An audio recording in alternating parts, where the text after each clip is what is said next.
players, in my opinion, in terms of pass catchers that really jumps off the tape from last year and the year before as well, to be honest with you. And that's Tucker Kraft and Jaden Reed, right?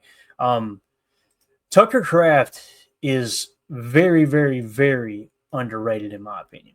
All right. And I'm going to explain why. I'm gonna lay out a lot of information here. I'm going to lay out a lot of numbers, and I don't want this just turn into reading a spreadsheet, but I think people need to realize just what kind of season Tucker Kraft had last year. Before we jump into the numbers, I don't want you to just have to sit there and listen to me read numbers right off the bat. Before we dive into the details, Jacob, how do you feel like Tucker Kraft played last year? Like, what sticks out to you? How do you feel when someone says Tucker Kraft? What comes to mind for Jacob as a Packer fan? Man, a lot of things come to mind. I absolutely love Tucker Kraft. He is probably my favorite player right now, and I think he probably is going to be my favorite Packer for a long time. What surprised me more about him was that as much of a controller, I think he puts in a real great effort when he blocks. He's got to maybe improve a little bit that way. But yeah, I hate to agree with Daryl, but I'm going to tell you that yak, dude, you watch him catch that ball and the way that he turns up field. Guys, I don't know if we can even show any of the highlights here, but some of those where he caught it, throwing double stiff arms, jumping over guys, duking guys out of their seats, carrying guys 5 yards while they're on his back, diving catches, across his body catches, one-arm catches. I mean, when he does it, and like you said, I think he is drastically underrated. I think he's a top 5 tight end right now. I really do. And I think that this year he's going to probably hopefully show a lot of people that he's a real deal. To me, I mean, you never compare guys to outrageous things, but you talk about a guy, he's got the mentality. He reminds me of a smarter Gronk. Gronk, I love him, but he is a freaking idiot. Tucker Kraft, you hear him talk, you can tell he's got a little good old boy in him and all that, but he's a dude, man. And I'm so happy that we ended up getting him in that draft, man. I'm so happy. Yeah, me too, man. And again, it's why when you have a need like that, you take multiple swings. If we had just settled for, hey, we got our guy on Luke Musgrave, and listen, Luke Musgrave could still be a great player. I personally don't think we've seen it yet, so I'm going to be skeptical until we see it. But you took a swing there in the second round, then you turn around in the third round and had just as high, if not a higher, I wouldn't say a higher grade, but a similar grade on Tucker Kraft that you did Luke Musgrave, and said, you know what, let's grab him too. So you double dip, and lo and behold, the third rounder hits over the second rounder. Same thing last year. We talk about Javon Bullard, and then you took Evan Williams later in the draft. Probably had a similar grade on those two guys. And who ends up being the better player, at least for 1 year? It was Evan Williams. So it's why this year, what happened? You took Matthew Golden. You looked up in the second round. They had a second round grade on Savion Williams, according to Brian Gutekunst. And then they passed on him. They went with Anthony Belton, who probably had a similar grade. And then in the third round, they look up Savion, still sitting there with a second round grade. The hell, let's take him too, right? That's how that works. So, yeah, and it seems like everybody in the chat is pretty much on the same page. It's all about that yak, right? That's what it comes down to. And listen, there's just like Jaden Reed, there's things that Tucker Kraft needs to work on. But I'm telling you, man, let's just get into the numbers. This was a lot of fun to put together. Now, we're going to start with the graphic we used for Jaden Reed last night, as Jaden Reed was second in the league. Minimum 60 targets, obviously, or more. Highest passer rating when targeted. Jaden Reed was second in the league at 137.5. And then fifth in the league is Tucker Kraft at 131.1. Guys, he had a higher passer rating when targeted than Amon-Ra St. Brown. Think about that. As a tight end, right? And again, minimum 60 targets, okay? So as we move through the information, these are just quick snippets, and you can get this in our Patreon group. If you guys want to support the show and join our Patreon community, scan the QR code in the upper right or go to patreon.com/PackerFan Total Access. Tucker Kraft finished the season 7th in yards for tight ends. Okay, Jacob, 7th. You think, okay, that's top 10. That's good. Listen to this. That's in spite of having less than half the amount of targets league leader Brock Bowers had, 153 to 70. So when you look at these guys over here, look at the yardage. Okay, it was Brock Bowers at 1,194 yards. Wow. Then Trey McBride, 1,146. George Kittle, 1,106, right? And you're thinking, those are big numbers. Yeah, they are. Look at the targets. 153 targets, 147 targets, 94 targets. Jonnu Smith finished with 884 yards receiving off 111 targets. Travis Kelce, 823 yards receiving, 133 targets. Sam Laporta, 726 off 83. Look at Tucker Kraft, only 70 targets, and he finished with 707 yards. 50 catches. That's insane. It's nuts. Now, think about this. This is the stuff that blows my mind that people aren't talking about. If you doubled his targets, okay, to 140, that would still be less than Trey McBride, 7 less than Trey McBride, and whatever it would be, 13 less than Brock Bowers. But if he kept at the pace he did, he would have led all tight ends in the National Football League with over 1,400 yards receiving. That's if he would have kept that pace. And I know people are going, well, he wouldn't have kept that. Okay, what would you say? But he went down 200 yards over that span. He still leads the league in terms of tight ends and receiving yards. I'm telling you, man, this dude was a damn dog. And that's only the beginning, Jake, only the beginning. And when you look at those names, dude, Brock Bowers, Trey McBride, George Kittle, Jonnu Smith, Travis Kelce, Sam Laporta, who was the Golden Goose, right? He was supposed to be the man out of tight end U. Then you had Tucker Kraft, Hunter Henry, Mark Andrews, Mike Gesicki. These are guys who made a ton of money in free agency throughout their career. Go ahead, man. No, man. I mean, I didn't realize his numbers were that good, and he had such limited snaps. I mean, when I said that I thought he was a top 5 tight end, and when I said that, I went, oh, maybe that's a little rich. But I'm telling you, he's a top 3 tight end. He might be one of the best. Numbers and stats, that's what people always say. Well, he's not number 1, blah, blah, blah. I swear to God, dude, next year, you better watch out. If that guy can play at least 16, 15, 16, 17 games, watch out. Because I think Jordan Love, too. I mean, we can't be the only people that look at that stat line and realize, in my mindset, I feel like we didn't give him involved even half the amount that we should have. Obviously, exactly. We talk about that. Boy, I'm excited. I think I might be more excited for Tucker Kraft year 3 than any other storyline going into this year. I really do think that he can make that much of a difference. And that may be one of those weird things where everybody's expecting which wide receiver is going to step up? Is the running game going to be a resurgence again? Is the offensive line going to be able to gel and do this?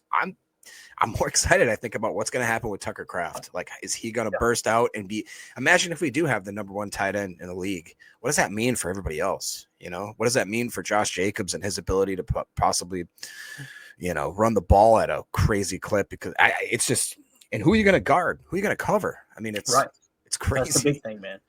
Because we were talking about how defenses started to try to take Jayden Reed away. Matt went away from him with the targets. Jayden Reed only averaged, 2.5 targets over the span of the last 9 games. It's because he was banged up, and they were trying to kind of reduce those body shots that he was taking as they got into the playoffs. Yeah, if you start to go to Tucker more, then that's going to open up Jayden Reed. If you start to go to Jayden Reed more, that should open up Tucker. If Matthew Golden is 4.29 40 fast, he's going to take the top off. And then you get Christian Watson back in November, and if he's fully healthy, God willing and the creek don't rise, you're going to have a mess on your hands with these pass catchers. I'm telling you, dude. Coach Lynn says he'll be more involved next year, maybe our number 1 option. I would be totally fine with that. There's many offenses in the league that have kind of gone to that. You've seen Kansas City do it with Travis Kelce forever. They won a lot of Super Bowls off of that. I remember the year that we said we needed tight ends, and then they ended up drafting these 2 tight ends, Tucker Kraft and Luke Musgrave. I remember pointing out, look at the 2 teams in the Super Bowl that year, and they both had great tight ends. That's not a coincidence. It really isn't. Moving on to the next stat here. What's crazy, real quick, too, is that we forget that Jordan Love missed significant time. So he didn't even have his number 1 quarterback throwing him the ball. You know what I mean? I love Malik Willis and what he did, but you could tell the whole game plan kind of shifted considerably when he was in the game. And I loved what he did, but you can't argue or you can't tell me that Kraft would have had a little more, reliability and consistency if you had the QB1 in there the whole year. Yeah. H.E. Solder says, and Kraft generated those numbers with the Packers not really work in the middle of the field with the passing game. There you go. Again, I'm excited to see what Matt LaFleur draws up this year. All right, here's another statistic. He finished the season tied for 4th in touchdowns amongst tight ends with 7. Okay, so he's 4th in touchdowns. And again, look at the guys that are right there with him. He only had 70 targets. Sam Laporta, who had 7 touchdowns, 83 targets, 13 more targets, 8 more targets for Pat Freiermuth. Zach Ertz had 21 more targets than him and the same amount of touchdowns, right? George Kittle, again, 94. That's 24 more targets than Tucker Kraft had and only 1 more touchdown. Jonnu Smith, 111 targets with 8 touchdowns. And, of course, Mark Andrews with 69 targets. He had one fewer target than Tucker Kraft, but they went to Isaiah Likely, as you can see down there, with 58 targets. They went to him a lot moving down the field. When they got in the red zone, they really started to target Mark Andrews, who had kind of a down year, if I remember correctly, as well. But, again, Tucker Kraft tied for 4th amongst tight ends in touchdowns. He finished 2nd in yards per reception, Jacob. 2nd amongst tight ends, 14.1 yards per catch. Wow. Trailing only George Kittle, who had 14.2. So he was 1/10 of a yard on average away from leading the league in yards per catch. So you're talking about maximizing your opportunities. And again, if you guys remember in 2023, when he kind of emerged after Luke Musgrave got hurt that first time, we talked about him. He only had 1 drop all year long. Mm-hmm. Last year, the hands weren't quite as good as 2023, but you've seen the ceiling and now you've kind of seen the floor. I think if his hands improve a little bit, he'll get even better numbers next year. Receiving EPA, right? Expected points added. He finished 5th in receiving EPA at plus 32.6. The guys ahead of him were George Kittle at 61.8, Jonnu Smith at 52.4, Mark Andrews at 47.4, Trey McBride at 45.7, then Tucker Kraft at 32.6. He was higher than Mike Gesicki, Pat Freiermuth, Sam Laporta, Zach Ertz, Isaiah Likely, Brock Bowers down there at plus 21.2. Wow. So there you're seeing some of the advanced analytics trending in his favor as well, making him a top 5 tight end in that statistical category. He finished 2nd. This is what everybody was talking about in the chat. Shout out to you guys. Yak. His yak over expected plus 159, which made him 2nd best in the league, only behind George Kittle at 164. So where does he make his hay, Jacob? It's that run after catch, right? It's that catching the ball, turning upfield. And he's got that rule. He said, my rule is I'm not allowed to be tackled by just one DB. Yeah. I'm making at least one of those guys eat dirt. That's his goal. I love it, man. Absolutely love it. Next, he finished 2nd in average separation at 4.4. So when he made the catch, okay, this is the separation which he had. Now, you can look at that a multitude of ways. You could say he was running butt naked through the trailer park because he was schemed open. Probably a lot of that going on last year. But also, you can't create that kind of separation and be 2nd in the league amongst tight ends, only behind, who is that, Jatavian Sanders, yeah. Yeah, who probably had far fewer targets at only 43 targets. So that's one of those that obviously the more targets you have, the better the number looks. I mean, you look at that separation. George Kittle was at 3.6.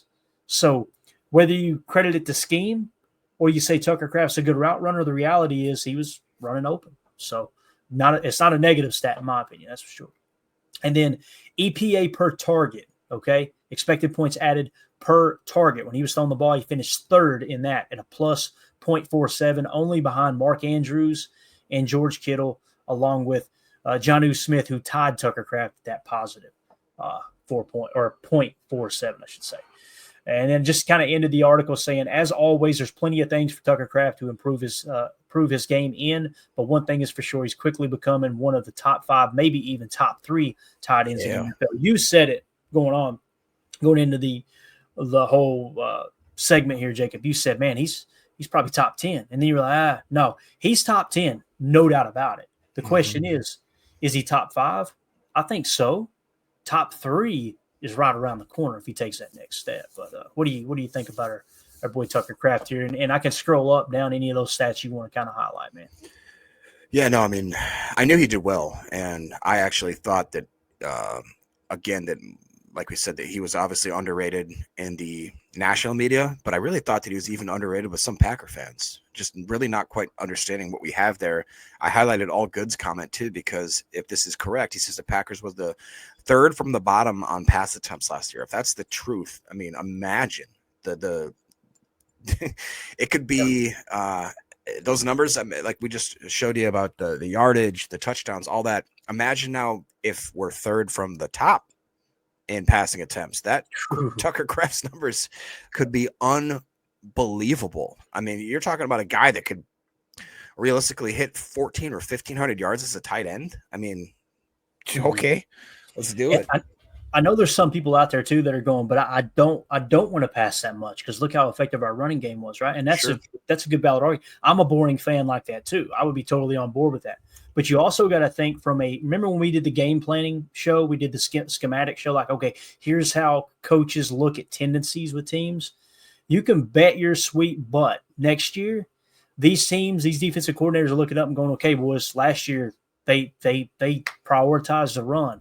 And if you come out with a healthy Jordan Love who can now get under center more easily with that healthy knee and run play action boot and get back to that original Sean McVay, Kyle Shanahan wide zone boot scheme, man. And I'm telling you right now, there is nothing better than showing a stretch left, boot right with Tucker blocking down like it's an outside zone left run, and then you leak out the backside and have it layered across with your 2 on a shallow and your 1 on the opposite side on a deep climb and a shot with your 1 on the right.